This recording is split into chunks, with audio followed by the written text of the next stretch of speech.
श्रमणा कैसे बनी सबरी? बात उस वक्त की है जब भगवान श्री राम का जन्म भी नहीं हुआ था। भील जाति के एक कबीले जिसके राजा मुखिया अज थे। अज के घर में एक कन्या का जन्म हुआ जिसका नाम श्रमणा था। श्रमणा शबरी का ही दूसरा नाम है। शबरी की माता का नाम इंदुमती था। शबरी की जाति शबर थी जो कि भील से संबंधित थी। शबरी बचपन में पक्षियों से अलौकिक बातें किया करती थी जो सभी के लिए आश्चर्य का विषय था। धीरे शबरी बड़ी हुई लेकिन उसकी कुछ हरकतें अज और इंदुमती की समझ से परे थे। समय रहते शबरी के बारे में उसके माता पिता ने किसी ब्राह्मण से पूछा कि वो वैराग्य की बातें करती हैं। ब्राह्मण ने सलाह दी कि इसका विवाह करवा दो। राजा अज और भील रानी इंदुमती ने शबरी के विवाह के लिए एक बाड़ी में पशु पक्षियों को जमा कर दिए। फिर जब इंदुमती शबरी के बाल बना रही थी तो शबरी ने पूछा कि माँ हमारे बाड़ी में इतने पशु पक्षी क्यों हैं? तब इंदुमती बताती है ये तुम्हारे विवाह की दावत के लिए है। तुम्हारे विवाह के दिन इन पशु पक्षियों का विशाल भोज तैयार किया जाएगा। शबरी श्रमणा को यह बात कुछ ठीक नहीं लगी। मेरे विवाह के लिए इतने जीवों का बलिदान नहीं देने दूंगी। अगर विवाह के लिए इतने जीवों की बलि दी जाएगी तो मैं विवाह ही नहीं करूंगी। श्रमणा ने रात्रि में सभी पशु पक्षियों को आजाद कर दिया। जब श्रमणा शबरी बाड़ी के किवाड़ को खोल रही थी तो उसको किसी ने देख लिया।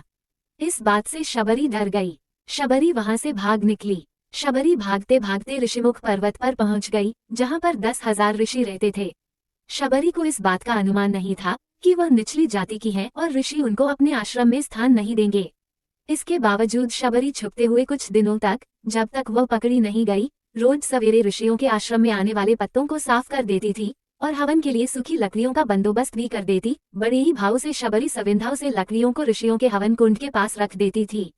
कुछ दिनों तक ऋषि समझ नहीं पाए कि कौन है जो उनके सारे नित्य के काम निपटा रहे हैं। कहीं कोई माया तो नहीं है। फिर जब ऋषियों ने अगले दिन सवेरे जल्दी शबरी को देखा तो उन्होंने शबरी को पकड़ लिया। ऋषियों ने शबरी से उसका परिचय पूछा तो शबरी ने बताया कि वह एक भीलनी है। ऋषियों ने भीलनी को नीच जाति का बताकर उसको ताड़ने लगे। तभी उसी समूह से एक ऋषि मतंग ने शबरी को उन ऋषियों से बचाया और उसको अपनी बेटी कहकर उसको एक कुटिया में शरण दी और सेवा करने को कहा। समय बीतता गया। मतंग ऋषि बूढ़े हो गए। मतंग ऋषि ने घोषणा की अब मैं अपनी देह छोड़ना चाहता हूँ। तब शबरी ने कहा कि एक पिता को मैं वहां पर छोड़कर आई और आज आप भी मुझे छोड़कर जा रहे हैं। अब मेरा कौन ख्याल रखेगा? मतंग ऋषि ने कहा बेटी तुम्हारा ख्याल अब राम रखेंगे। शबरी सरलता से कहती है राम कौन है और मैं उन्हें कहाँ ढूंढूंगी? बेटी तुम्हें उनको खोजने की जरूरत नहीं है। वो स्वयं तुम्हारी कुटिया पर चलकर आएंगे। शबरी ने मतंग ऋषि के इस वचन को पकड़ लिया कि राम आएंगे। शबरी रोज भगवान के लिए फूल बिछा कर रखती, उनके लिए फल तोड़कर लाती और पूरे दिन भगवान श्री राम का इंतजार करती। इंतजार करते करते शबरी बूढ़ी हो गई लेकिन अब तक राम नहीं आए।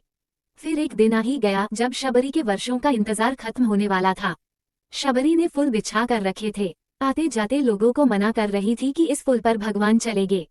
शबरी श्री राम के लिए बेर तोड़ कर लाई थी। यह निश्चित करने के लिए बेर मीठे हैं या खट्टे, शबरी ने बेर को चख चख कर उनको झूठे कर दिए। जब भगवान श्री राम आए तो शबरी एक पत्थर के आसन के पास बैठी थी। शबरी ने पहली नजर में भगवान को पहचान लिया। शबरी ने भगवान का खूब आदर सत्कार किया और उनको झूठे बेर खिलाए। इस प्रकार शबरी के वर्षों का इंतजार खत्म हुआ था और उसको भगवान श्री राम मिले थे। यह थी शबरी की कथा।